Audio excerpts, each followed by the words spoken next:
A few summers ago, I went for a bike ride around midnight with a friend. We went our separate ways at the end of the evening, and I had about 2 blocks to ride back by myself.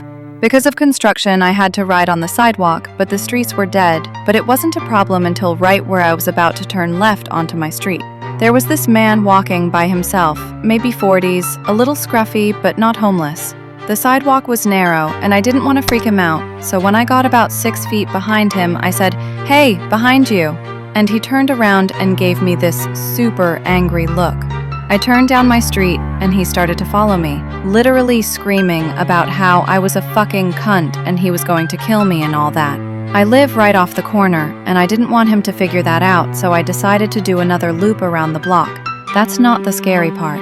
The scary part is that when I looped back around and looked down the street, I saw him standing on my fucking front stoop, staring out at the street like the motherfucker knew I lived there.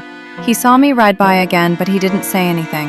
I ended up going back to the friends, but my bike got stolen from the alleyway by the house 2 days later.